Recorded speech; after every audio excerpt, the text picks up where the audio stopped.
E se eu te dissesse que a crucificação e a ressurreição de Jesus não foram apenas eventos históricos, mas o maior confronto espiritual da história da humanidade? Neste vídeo, você vai ouvir a história completa sobre a crucificação e ressurreição de Cristo como talvez nunca tenha ouvido antes. Não apenas os fatos que você já conhece menos, mas o contexto invisível, o peso espiritual, o silêncio do céu, o desespero do inferno e o plano eterno que estava sendo cumprido em cada detalhe.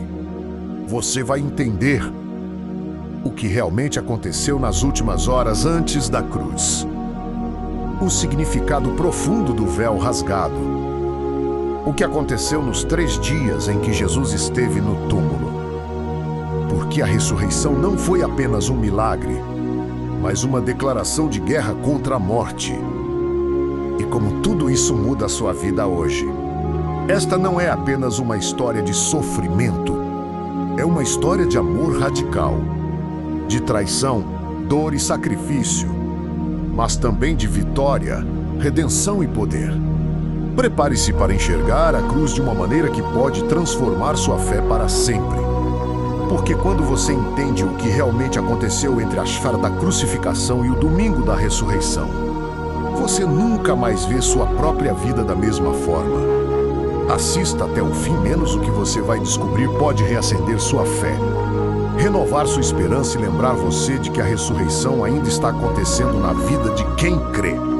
A cruz não foi o fim da história, foi o momento em que o céu decidiu invadir a sua realidade. Você aprendeu que Jesus morreu por amor, mas quase ninguém explicou o que realmente estava em jogo naquele dia. Não era apenas dor física, não era apenas injustiça humana. Era o acerto definitivo entre a santidade de Deus e o pecado da humanidade. Enquanto muitos enxergavam um homem derrotado, o mundo espiritual assistia ao maior confronto já travado. Em Mateus capítulo 27, versículos 50 a 51, está registrado que Jesus clamou outra vez em alta voz e entregou o Espírito, e naquele instante o véu do templo se rasgou de alto a baixo. Isso significava que a separação entre Deus e o homem estava sendo removida. Não era teatro religioso, era uma mudança de acesso. Algo que estava fechado por gerações foi aberto em segundos. Agora pense comigo. Se tudo foi consumado na cruz, por que o silêncio tomou conta do sábado? Por que o corpo precisou ir ao túmulo? O que estava acontecendo enquanto os discípulos choravam e o inferno acreditava que tinha vencido? Existe uma parte dessa história que raramente é contada, e ela muda completamente a forma como você entende a ressurreição. Se você compreender o que aconteceu entre a morte e o 3º dia, sua fé nunca mais será superficial. Antes de existir madeira, antes de existir Roma, a cruz já era uma decisão eterna. Jesus não foi pego de surpresa pelo sofrimento. Em João capítulo 10, versículos 17 a 18, ele declara que ninguém tira a sua vida, mas ele a entrega voluntariamente.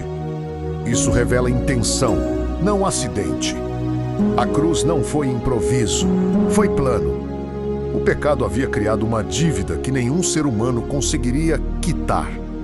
A justiça de Deus exige consequência, mas o amor de Deus deseja restauração. Esse conflito não podia ser ignorado. Se a culpa fosse ignorada, a justiça seria comprometida. Se todos fossem condenados, o amor pareceria ausente.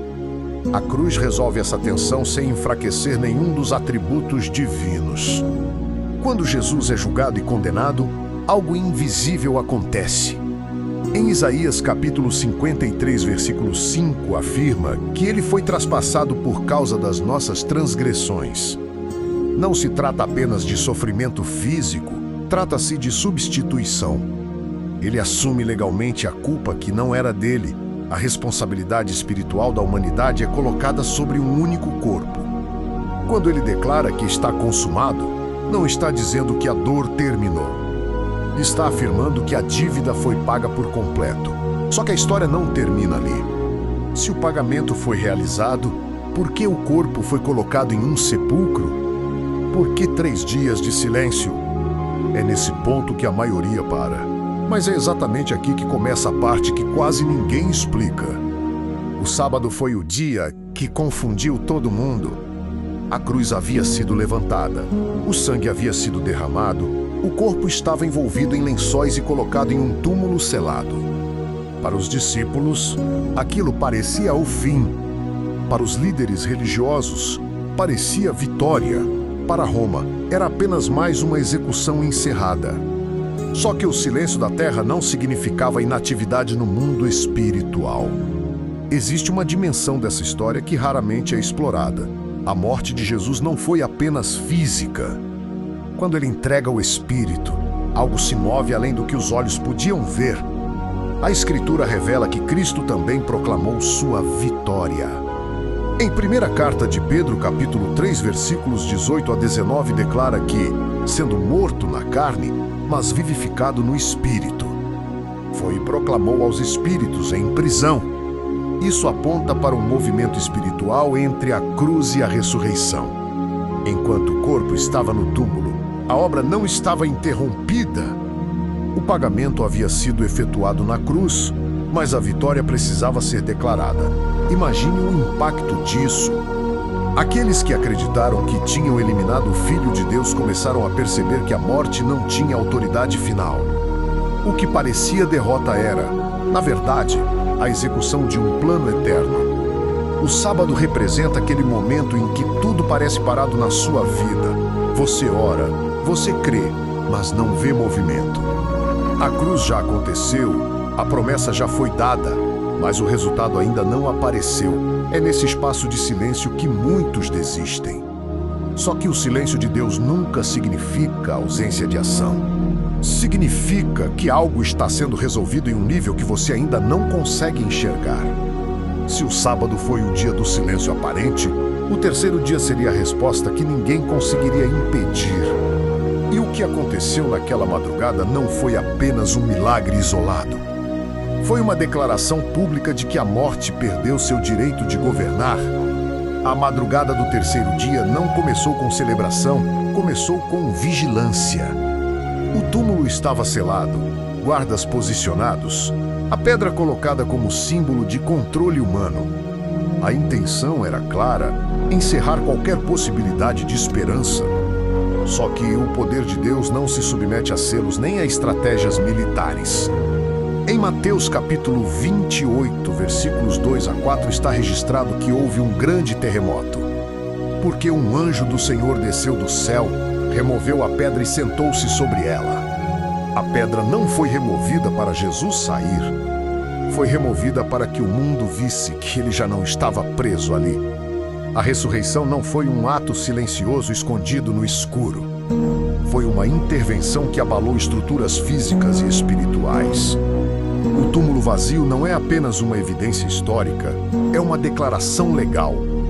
A morte recebeu autoridade temporária sobre o corpo, mas não tinha direito sobre a vida eterna.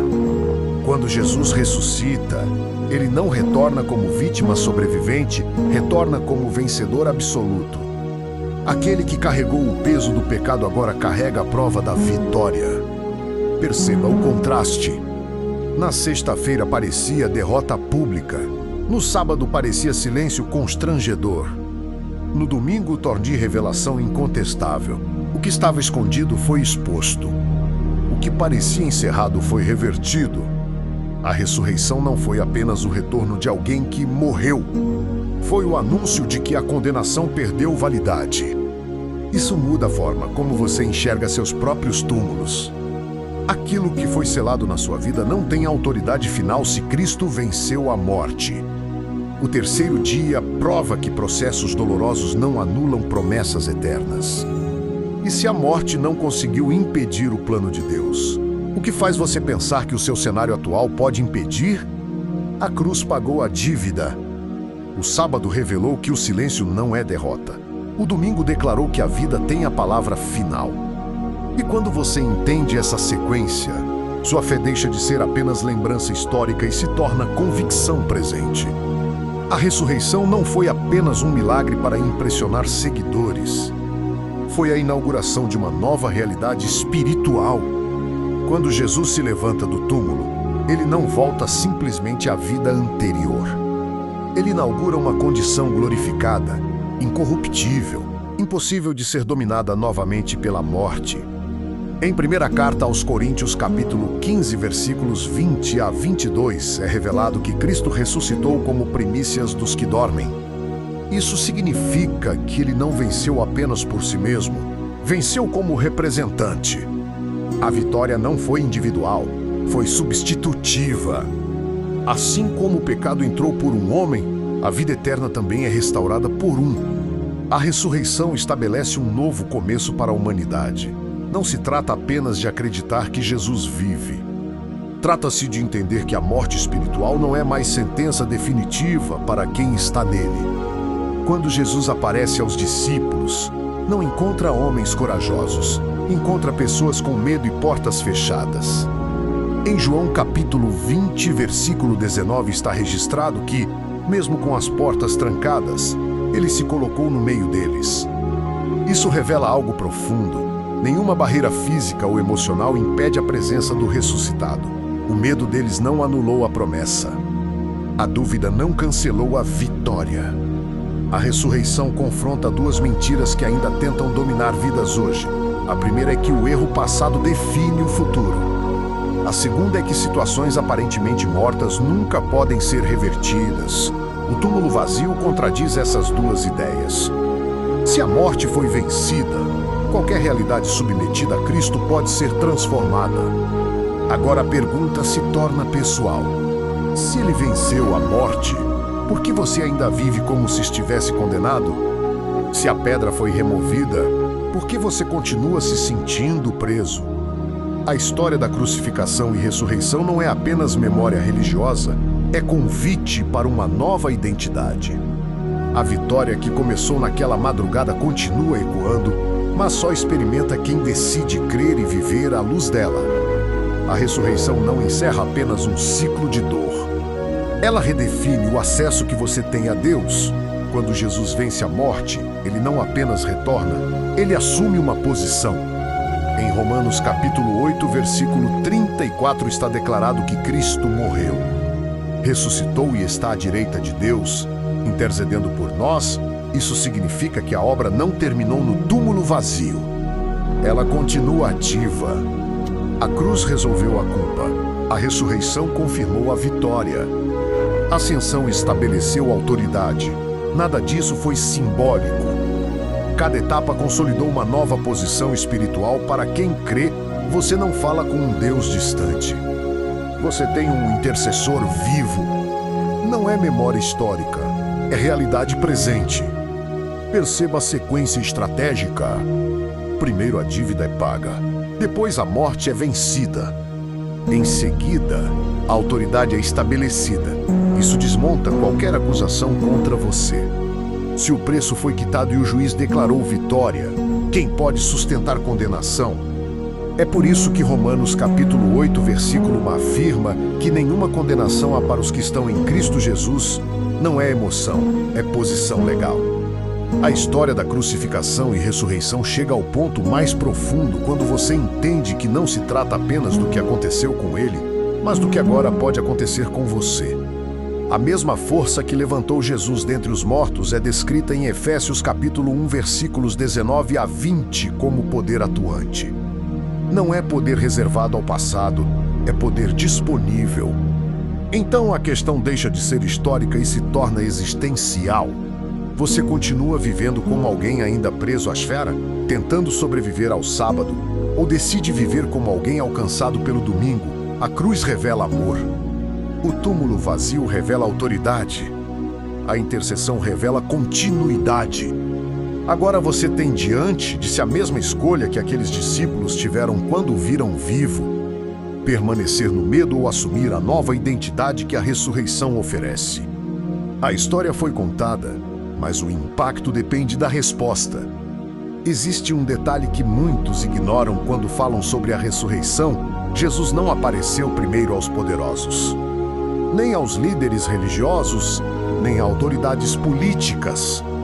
Em João capítulo 20, versículos 14 a 16, está registrado que ele se revela primeiro a Maria Madalena, uma mulher marcada por um passado que a sociedade desprezava, Isso não foi acaso.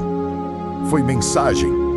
A primeira testemunha da maior vitória da história não foi alguém influente, foi alguém transformada. A ressurreição começa restaurando identidade antes de restaurar estruturas. Quando ele chama Maria pelo nome, não está apenas provando que está vivo. Está mostrando que a cruz não apaga sua individualidade, ela redime sua história. Isso revela algo profundo sobre o coração de Cristo. A vitória não foi anunciada com espetáculo político, foi revelada em encontro pessoal. Ele poderia ter aparecido no templo, poderia ter confrontado Pilatos, poderia ter se mostrado aos que zombaram, mas escolheu se revelar primeiro a alguém que conhecia a dor da libertação. Isso mostra que a ressurreição não é propaganda, é relacionamento. Perceba a progressão. A cruz resolveu o problema do pecado. O sábado demonstrou que o silêncio não interrompe o plano. O domingo revelou poder sobre a morte. Agora, o encontro pessoal revela propósito. A vitória precisa ser recebida, não apenas admirada. Talvez você conheça a história há anos, mas nunca percebeu que o Cristo ressuscitado continua chamando pessoas pelo nome. A ressurreição não é apenas um evento que você acredita. É uma realidade que te chama para viver diferente. A pergunta não é se ele venceu. A pergunta é se você está disposto a viver como alguém que foi alcançado por essa vitória. A ressurreição não terminou no encontro com Maria, nem nas aparições aos discípulos. Ela culmina em uma comissão. Em Mateus capítulo 28, versículos 18 a 20. Jesus declara que toda autoridade lhe foi dada no céu e na terra e, com base nisso, envia seus seguidores. Perceba a ordem: primeiro autoridade, depois envio. A missão nasce da vitória, não do esforço humano. Isso muda a perspectiva. O cristianismo não começa com uma tarefa impossível, começa com uma obra concluída. Eles não foram enviados para conquistar a autoridade, foram enviados porque a autoridade já estava estabelecida. A ressurreição não produziu apenas alívio emocional, produziu responsabilidade. O medo que antes trancava portas agora é substituído por coragem. Aqueles que estavam escondidos passam a proclamar. A transformação não foi psicológica, foi espiritual. Eles não viram apenas um corpo vivo, compreenderam que a morte foi derrotada. Quando essa verdade se torna convicção, o comportamento muda. Aqui está o ponto central. A crucificação tratou do seu passado. A ressurreição redefine seu presente e a comissão aponta para seu futuro. Não existe ressurreição sem propósito.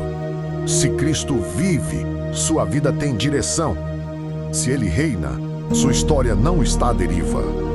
A cruz mostra quanto você vale. O túmulo vazio revela o poder que te sustenta. A comissão confirma que você não foi salvo para permanecer parado. A história completa não termina no domingo de manhã. Ela continua na vida de quem decide viver como testemunha dessa vitória.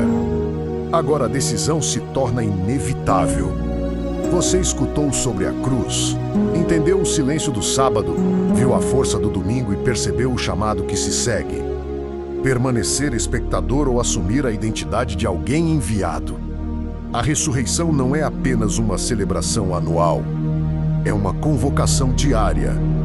Existe uma verdade que poucos encaram com profundidade. A ressurreição não apenas prova que Jesus vive, ela redefine o destino da morte. Em Apocalipse capítulo 1, versículo 18, ele declara que esteve morto, mas agora vive pelos séculos dos séculos e tem as chaves da morte e do inferno. Chaves representam autoridade. Isso significa que aquilo que antes mantinha a humanidade em cativeiro perdeu o controle absoluto. A morte sempre foi o argumento final da fragilidade humana.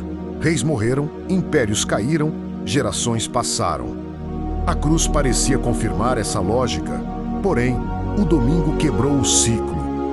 Quando Cristo sai do túmulo, ele não apenas retorna, ele assume domínio sobre aquilo que aterrorizava todos.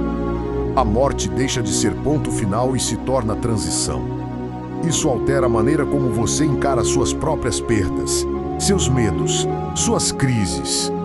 Se a morte foi derrotada, o que realmente pode te paralisar? A ressurreição não elimina desafios, mas remove o desespero. Ela não promete ausência de lutas, mas garante que nenhuma delas tem autoridade definitiva sobre você. Perceba a progressão completa. A cruz tratou da culpa. O silêncio do sábado revelou que o invisível continua operando. O domingo manifestou o poder. A comissão revelou o propósito. Agora, a autoridade sobre a morte estabelece esperança permanente. Não se trata apenas de sobreviver até o fim da vida, trata-se de viver com a convicção de que o fim não é derrota. A história que começou com sofrimento termina com domínio. E se ele tem as chaves, então você não vive à mercê do medo. A crucificação e a ressurreição não são apenas eventos para serem lembrados. São fundamentos para uma vida marcada por coragem, identidade e esperança que ultrapassa o tempo. Se essa verdade for apenas informação, nada muda. Mas se tornar convicção, sua maneira de viver jamais será a mesma.